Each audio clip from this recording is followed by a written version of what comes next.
Students welcome you in रसायन academy chemistry.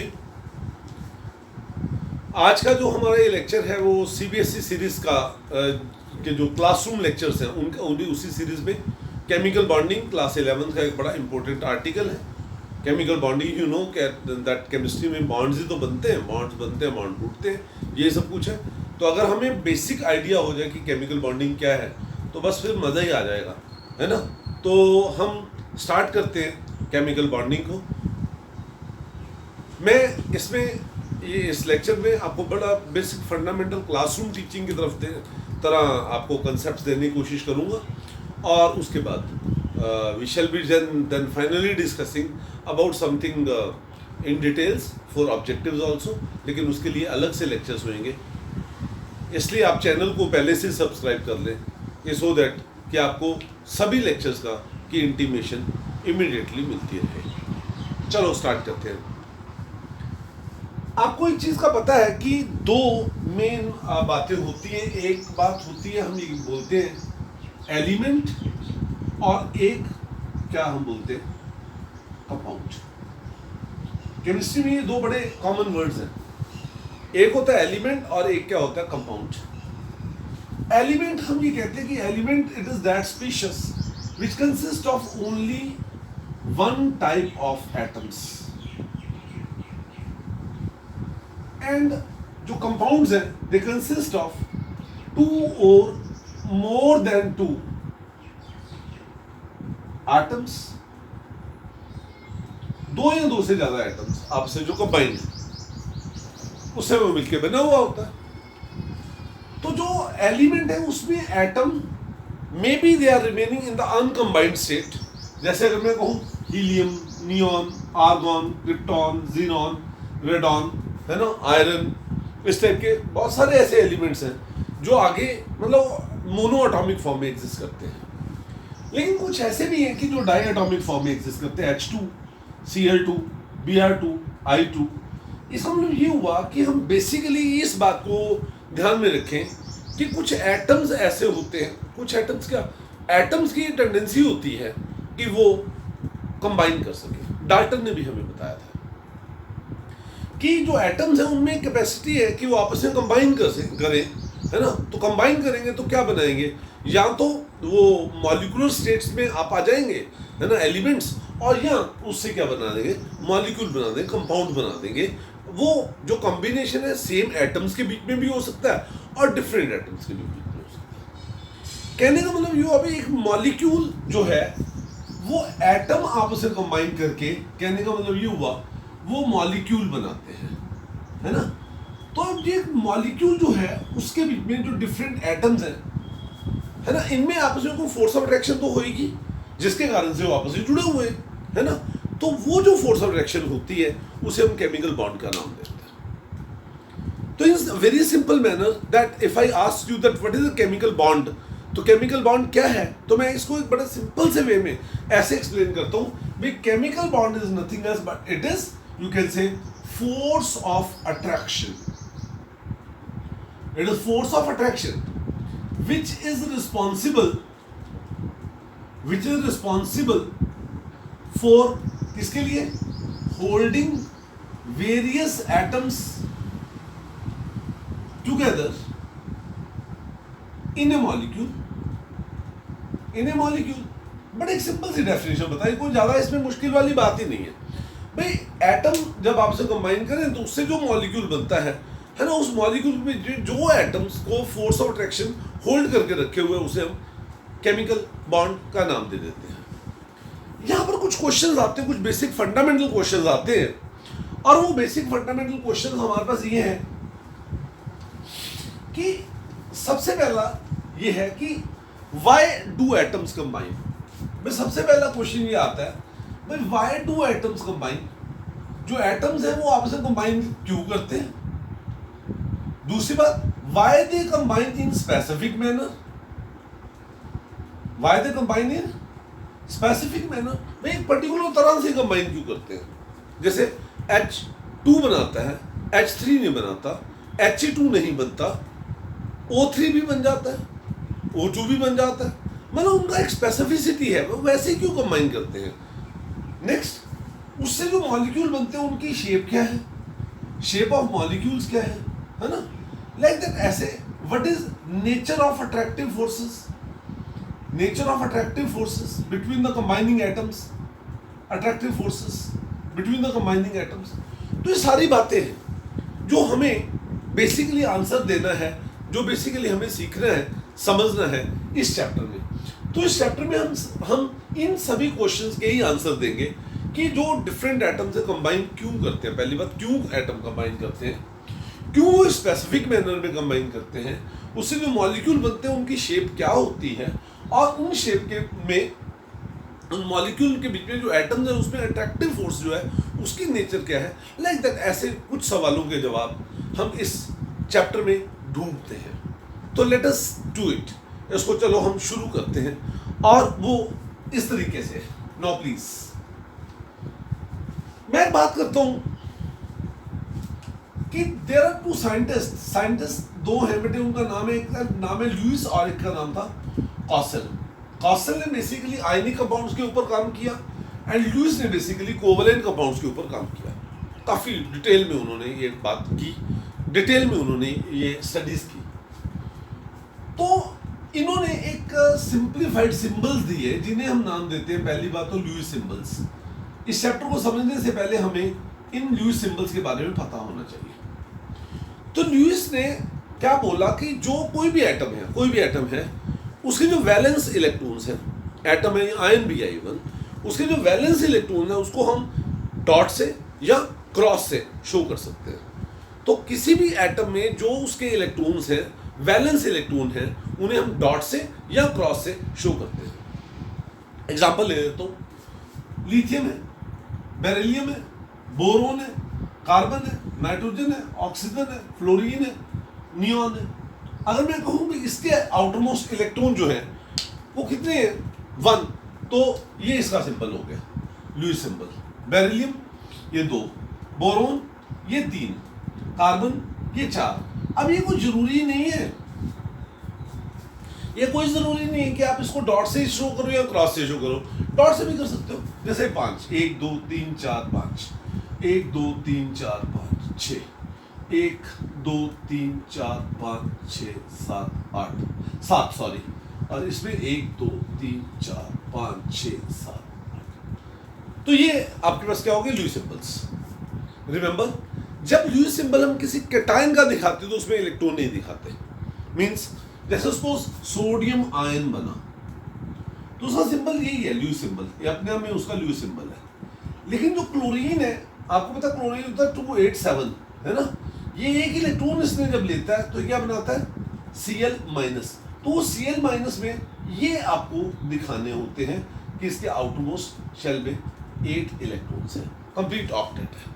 Means anion के case में हम उसके वैलेंस इलेक्ट्रॉन्स को दिखाएंगे और कैटायन के केस में उसके वैलेंस इलेक्ट्रॉन को हम शो नहीं करेंगे, बिकॉज आमतौर पे ये इस टाइप से जो कैटायंस बनते हैं उसका वैलेंस शेल लॉस हो जाता है एंड हमें लुईस सिंबल में वैलेंस शेल के इलेक्ट्रॉन दिखाने होते हैं। चलिए आगे चलते हैं।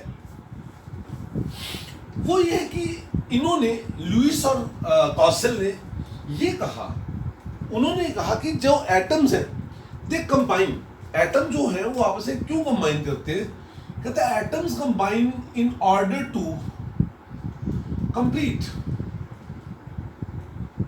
There octet. वो अपना ऑक्टेट कंप्लीट करने के लिए कंबाइन करते हैं।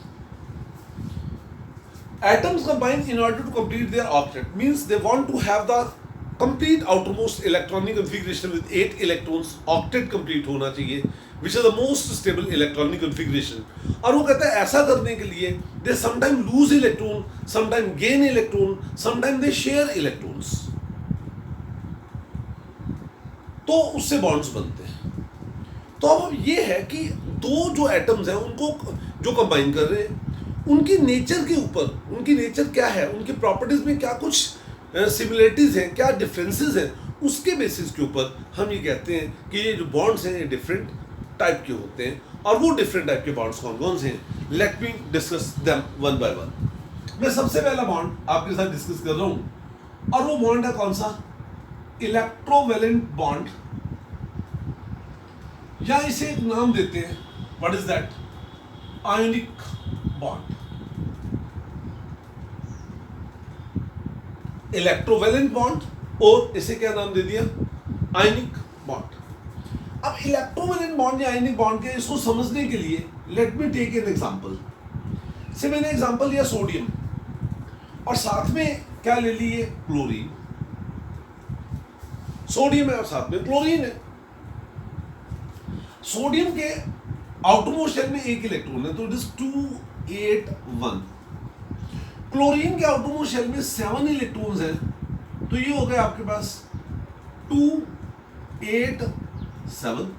ये इनके लूज सिंबल्स हो गए, okay.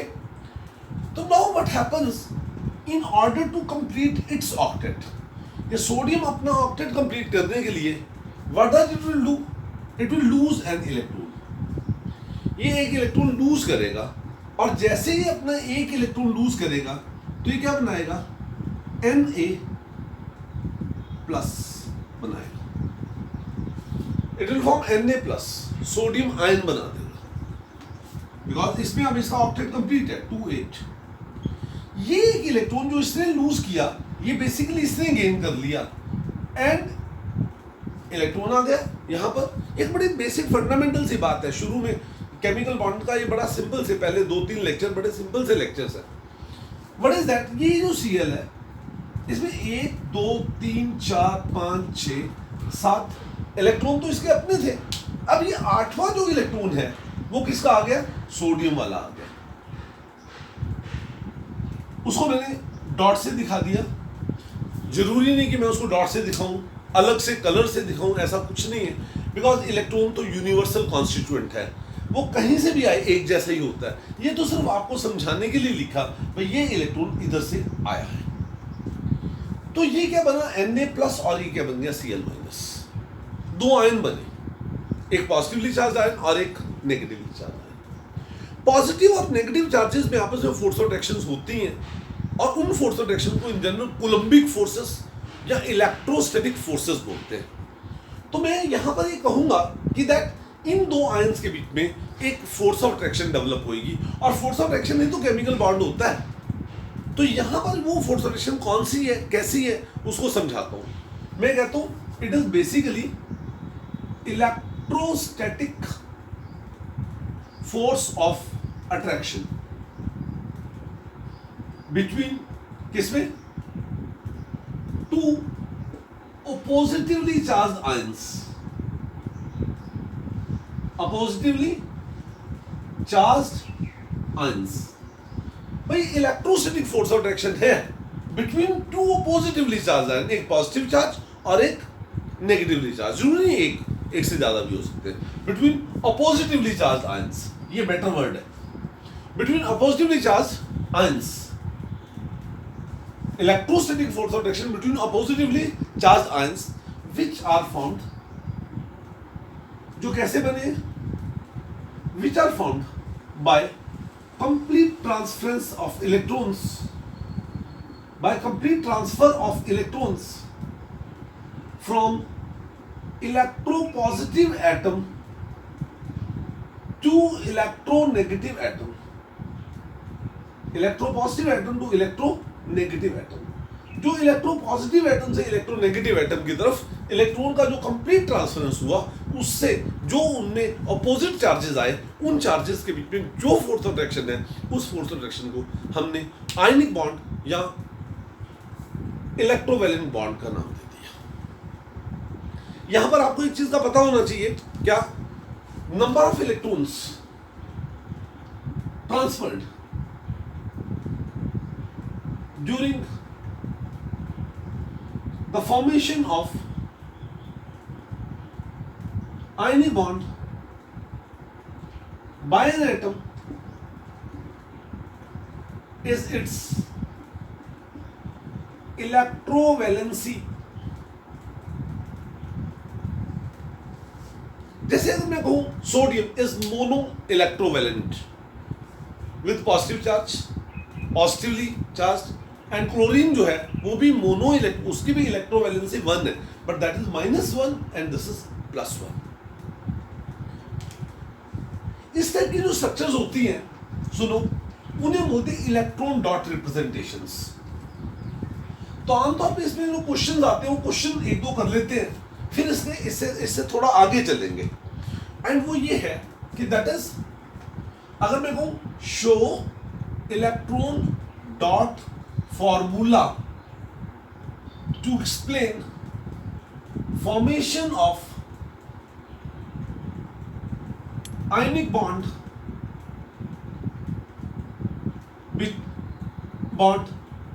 in the molecules, in the following molecules, suppose वो molecule क्या है, I say MgO, magnesium oxide. If I talk about magnesium oxide, so I will say that the first atom is, you see, magnesium. तो इसके outermost shell में 2 electron है, because magnesium is basically 2s2 होता है। This O oxygen, इसके outermost shell में कितने electron है? 6 इलेक्ट्रॉन्स। यू नो इसमें 6 इलेक्ट्रॉन होते हैं, तो it is 2 6। You know that in order to complete its octet it required to lose 2 electrons and it required to gain 2 electrons, and they do so. और वो ऐसा करते हैं। जब ये ऐसा करेगा तो what does it will do, ये क्या करेगा, सुनिए, -2 electrons and it will form Mg2+, and it will be +2 electrons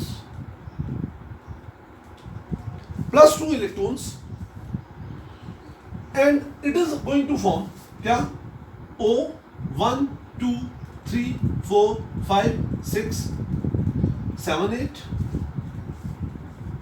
तो it is what is known as say 2-, तो Mg2+ और O2-, ये आयंस बने Mg2+ और O2-। तो इस Mg2+ और O2- आयन में एक फोर्थ रिएक्शन सर्टेनली होएगी, और वो जो फोर्थ रिएक्शन है उसे हमने नाम क्या दे दिया, electrostatic force of attraction, and that bond is what is known as ionic bond. उसे हम क्या बोलते हैं, ionic bond. Suppose if somebody asked me to draw the structure of, for this, say this molecule CaCl2, calcium chloride, you know calcium outermost shell में 2882 ये electrons होते हैं, there are 2 electrons in the outermost shell, and chlorine, you see, इसके outermost shell में कितने electron है, 7।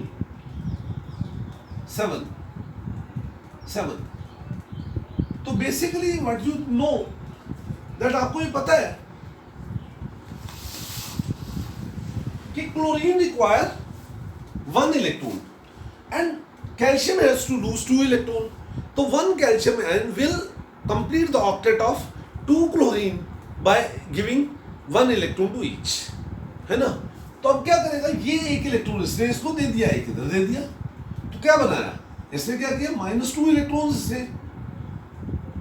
Loose किए और क्या बना दिया, Ca2+, and what is this now, this is a Cl and ये Cl है, तो इन दोनों Cl के ऊपर 1 2 3 4 5 6 7 8 1 2 3 4 5 6 7 8, तो ये इसके ऊपर नेगेटिव चार्ज, इसके ऊपर नेगेटिव चार्ज, ठीक है।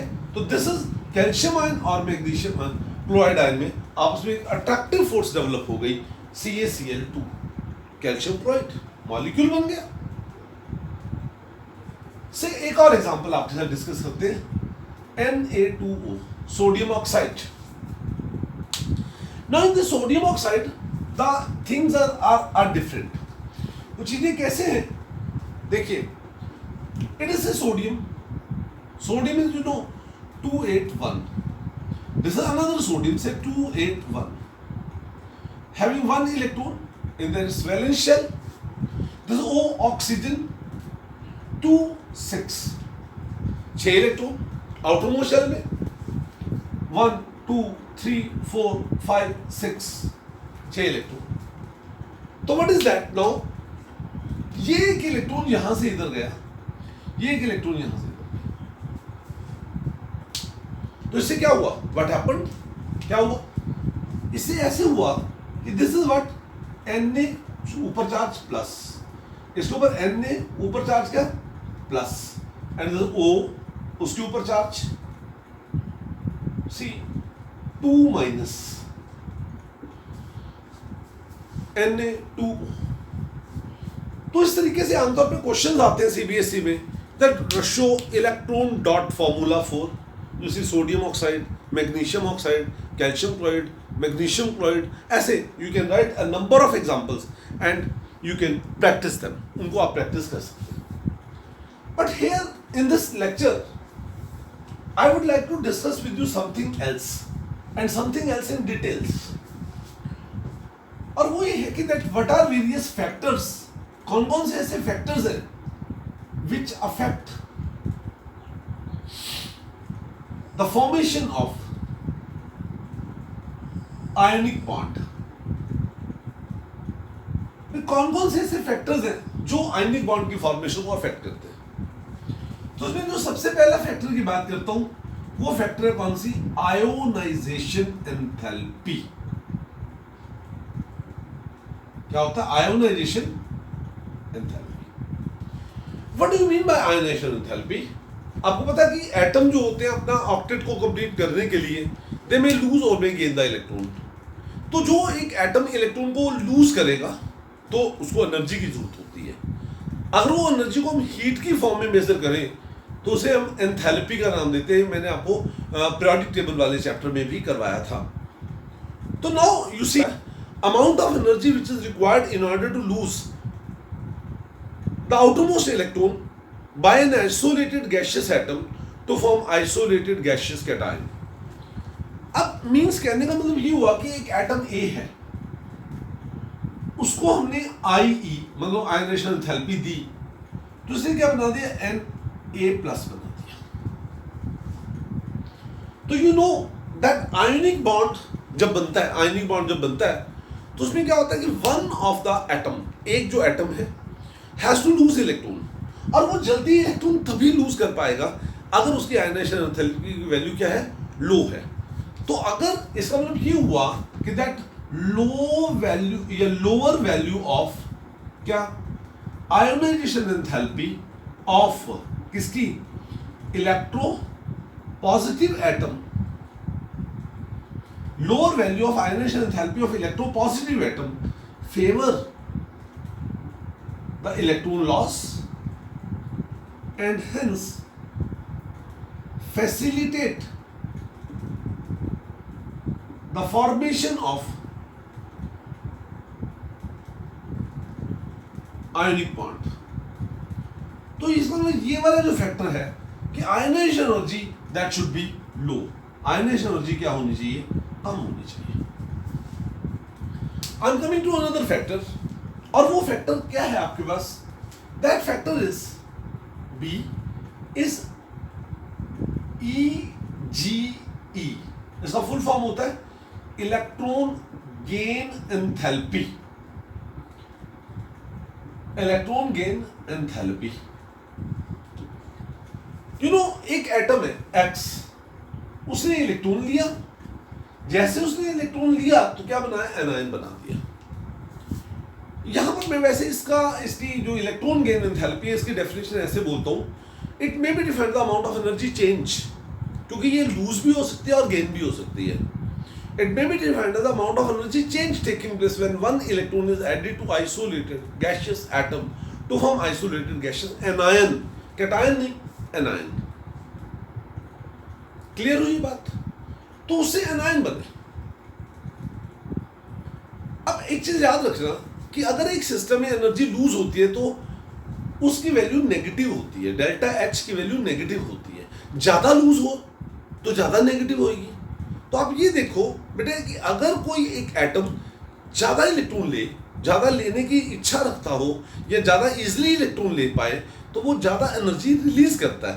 तो इसका मतलब ये हुआ कि that for easy gain of electrons क्या होना चाहिए, the value of EGE of electro negative atom should be maximum negative, वो मैक्सिमम नेगेटिव होनी चाहिए, मोर नेगेटिव होनी चाहिए, कि वो ज्यादा एनर्जी रिलीज करे जब इलेक्ट्रॉन ले। इसको जब एनर्जी मतलब जब एक एटम ये इलेक्ट्रॉन लूज करे तो कम एनर्जी ले, ये ज्यादा एनर्जी दे। अब इसके बाद एक और बात है, सुनिए, आपको ये पता होना चाहिए कि जो इलेक्ट्रोस्टैटिक फोर्स ऑफ एक्शन है, these are non directional forces. कैसी फोर्सेस होती है? Non directional. नॉन डायरेक्शनल का मतलब ये है कि सपोज ये मेरे पास सोडियम आयन है, तो इसका एक स्फीयर है चारों तरफ जिसमें इसके पॉजिटिव चार्ज को इन्फ्लुएंस किया जा सकता है। तो ये जो सोडियम है इसके चारों तरफ यहाँ पे क्लोराइड आ सकता है, यहाँ पे आ सकता है, यहाँ पे आ सकता है, यहाँ पे आ सकता है, ऊपर आ सकता है, नीचे आ सकता है, दाएं बाएं, ऊपर नीचे, आगे पीछे, कहीं पर भी आ सकता है। तो होता क्या है, ये सोडियम आयन बना, से मैं सोडियम क्लोराइड की बात करूं तो पहला स्टेप में सोडियम से सोडियम आयन बना, क्लोरीन से क्लोराइड आयन बना, सोडियम आयन और क्लोराइड आयन अब अरेंज करेंगे। भाई सोडियम आयन, सपोज मैं सोडियम आयन हूं तो मेरे चारों तरफ आगे पीछे ऊपर नीचे इधर उधर क्या क्लोराइड आयन अरेंज होंगे, ऐसे क्लोराइड के चारों तरफ सोडियम आयन अरेंज होंगे। तो मतलब these ions they arrange themselves in a definite manner and form crystal structure, और क्या बनाते हैं? क्रिस्टल स्ट्रक्चर बना देते हैं। तो आयंस जो होते हैं, आपको ions arrange to form lattice, या ऐसा बोलते हैं क्रिस्टल लैटिस। वो जो आयंस हैं वो आपस में अरेंज हो जाते हैं and they result, and when they get arrange they result in the formation of what is known as crystal lattice. उसे क्रिस्टल लैटिस बना देते हैं। और जब ये क्रिस्टल लैटिस बनता है, in which due to attractive force of किसका? ions, energy is released, energy release होती है, और वो जो एनर्जी रिलीज होती है, that amount of energy which is released is known as lattice energy। क्या नाम देते हैं? lattice energy या lattice enthalpy। तो question is this that what is lattice enthalpy? Lattice enthalpy क्या होती है? I say that it may be defined as the amount of energy released when 1 mole of that ionic compound is formed by composition of, by association of the requisite number of ions. भाई 1 mole of ionic solid बनाने के लिए जो भी ion चाहिए वो ion आपस में अरेंज हो, तो अरेंज होकर जो उसमें फोर्स ऑफ एक्शन है उसके कारण से जितनी एनर्जी रिलीज होगी उस अमाउंट ऑफ एनर्जी को हम नाम क्या देते हैं? Lattice energy. तो ये 3 एनर्जीज हैं। आपको वैसे पता होना चाहिए कि lattice energy depend upon the force of action between the two positively charge ions, जैसे सोडियम आयन है, क्लोराइड आयन है, एंड इसका मतलब ये हुआ lattice energy depends upon force of attraction, है ना, जो डायरेक्टली प्रोपोर्शनल होती है Q1 Q2 upon d square. Means Q1 और Q2 क्या है? The charges on the positively charge ions and d is the distance of separation of these two ions. भाई ion जितनी दूर होंगे फोर्स ऑफ एक्शन उतनी कम होगी, और चार्जेस जितने ज्यादा होंगे पॉजिटिव चार्जेस उतनी ये फोर्स ऑफ एक्शन ज्यादा होगी। इसका मतलब ये हुआ कि जब आयनिक बॉन्ड बनता है, तो उसमें बेसिकली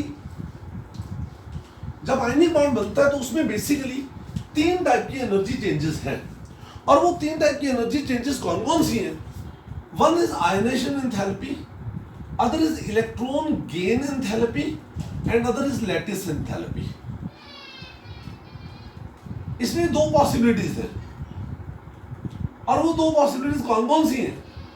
पहली पॉसिबिलिटी ये है, देखो ये, और दूसरी ये। शुड बी नोइंग, ये जो आयनेशन एनर्जी है ये क्या है? रिक्वायर्ड, और ये जो अमाउंट ऑफ एनर्जी है ये क्या है? रिलीज्ड।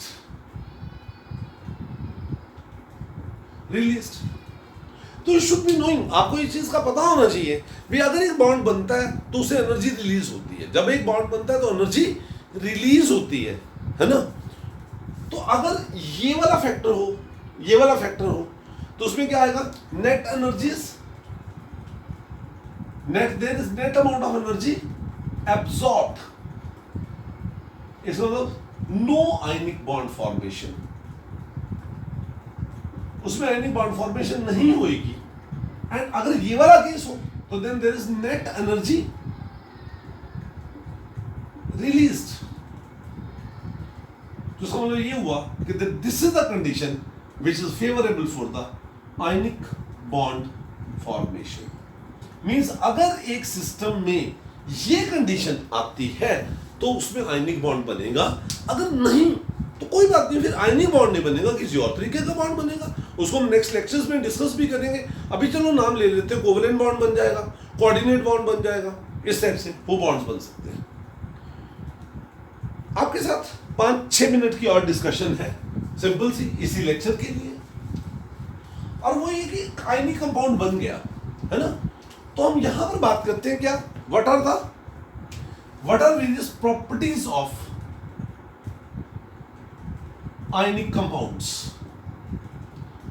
बेटा जो आयनिक कंपाउंड्स हैं उनकी प्रॉपर्टीज कौन कौन सी है, what are various properties of ionic compounds. तो मैं प्रॉपर्टीज की बात करता हूं, तो जब मैं यहां पर प्रॉपर्टीज की बात करूंगा तो I would like to talk to you first of all about, मैं बात करता हूं फिजिकल स्टेट। एक सिंपल सी बात है क्या कि आयनिक बॉन्ड में जो कॉन्स्टिट्यूटिंग, आयनिक कंपाउंड में जो कॉन्स्टिट्यूटिंग पार्टिकल्स हैं वो क्या है, आयंस और पॉजिटिवली चार्ज आयंस, जिनमें फोर्स ऑफ एक्शन कौन सी, इलेक्ट्रोस्टैटिक कोलम्बिक फोर्सेस। और इलेक्ट्रोस्टैटिक फोर्सेस, कोलम्बिक फोर्सेस जो है बहुत स्ट्रांग होती है, और अगर फोर्स ऑफ एक्शन क्या होगी, ज्यादा स्ट्रांग होगी तो इनकी फिजिकल स्टेट क्या होगी, सॉलिड। तो देयर हार्ड सॉलिड्स, ये हार्ड सॉलिड्स होते हैं आमतौर पे। दूसरी बात, melting point and boiling point. Simple सी बात है कि अगर इनमें इलेक्ट्रोस्टैटिक फोर्सेस हैं तो इलेक्ट्रोस्टैटिक फोर्स ऑफ एक्शन होने के कारण से जो स्ट्रॉन्ग फोर्सेस हैं, तो atoms are held up together by the strong force of action which is responsible for the high value of their melting point and boiling point. Solubility, एक type के solvents होते हैं जिन्हें बोलते हैं पोलर सॉल्वेंट्स। जैसे एग्जांपल है, सबसे कॉमन एग्जांपल है वाटर। तो जो in the polar solvents like water, but polar solvent like water जो है उसके बीच में बहुत इजीली सॉल्यूबल हो जाते हैं, they are highly soluble in polar solvent most of the ionic compounds. Next है इसके बीच में दे शो आयोनिक रिएक्शंस, इनमें आयनिक रिएक्शंस होती है, ठीक है। दे show ionic reactions, physical state, melting point, boiling point, solubility, and they show ionic reactions. अब जो मेन यहां पर पॉइंट ऑफ डिस्कशन है वो है इलेक्ट्रिकल कंडक्टिविटी। इलेक्ट्रिकल कंडक्टिविटी, देखिए जो इलेक्ट्रिकल कंडक्टिविटी है दैट इज, इसको एक और वर्ड में हम ये भी बोल देते हैं चार्ज फ्लो। क्या बोलते हैं, चार्ज फ्लो। भाई जब चार्ज फ्लो होना है ना, उसको एक मीडियम की जरूरत है। जैसे हम ये कहते हैं हमारे घरों में बिजली के तारें लगी हुई हैं जिससे करंट फ्लो करता है, तो वो जो तारें हैं, जो मेटल है, उसके बीच में जो इलेक्ट्रॉन होते हैं, असल में वो इलेक्ट्रॉन मूव करते हैं। Those electrons are responsible to carry charge from one end to the other end. मतलब वहां पर चार्ज कैरियर क्या हो गए, इलेक्ट्रॉन्स। दूसरे चार्ज कैरियर क्या हो सकते हैं, आपने पता होगा कि pure water is bad conductor of electricity, लेकिन अगर हम उसमें थोड़ा सा नमक डाल दें तो क्या होता है, NaCl, सोडियम आयन और क्लोराइड आयन बन जाते हैं। तो वो जो सोडियम आयन और क्लोराइड आयन है वो मूव करते हैं, एंड जब वो मूव करते हैं तो इसका मतलब क्या हुआ, दे कैन कंडक्ट इलेक्ट्रिसिटी। इसका मतलब चार्ज कैरियर दो होते हैं, या तो इलेक्ट्रॉन और या आयंस, लेकिन वो चार्ज को कैरी तभी कर पाते हैं अगर वो मूव कर सके, अगर वो मूव कर सके। तो जो आपके पास आयनिक सॉलिड्स होते हैं they exist in the crystalline state, जिसके बीच में जो आयंस है वो इतने फिक्स्ड होते हैं कि अपनी जगह से मूव नहीं कर सकते। और अगर वो अपनी जगह से मूव नहीं कर सकते तो इसका मतलब क्या हुआ कि दैट इन सॉलिड स्टेट जो आयनिक कंपाउंड्स है they are bad conductor of electricity. लेकिन हमने उसको हीट करके पिघाल दिया मॉल्टन स्टेट, या उसको पानी में घोल दिया एक्वा सॉल्यूशन, तो मॉल्टन स्टेट और एक्वा सॉल्यूशन में क्रिस्टल ब्रेक हो जाता है and ions become free to move. Ion freely move कर सकते हैं, एंड अगर वो मूव कर सकते हैं, आयंस है और मूव कर सकते हैं, then they will bring electrical conductivity. तो this was a brief description of ionic bond, electrovalent bond, introductory part of the chapter you see chemical bonding. इससे आगे हम कोवेलेंट बॉन्ड्स को डिस्कस करेंगे, कोऑर्डिनेट बॉन्ड और बहुत कुछ इस चैप्टर में, और बहुत कुछ, कम से कम 10 या 12 लेक्चर्स की सीरीज होगी आपके पास इसकी, इससे भी ज़्यादा ही हो सकते हैं। तो आई विश कि आप इन लेक्चर्स को एंजॉय करो, देखो, gain knowledge, just have a experience of your classroom and ultimately बेटे आगे लेक्चर्स और लेने के लिए सब्सक्राइब तो कर ही दो। You must subscribe it this channel. Thank you, have a nice day.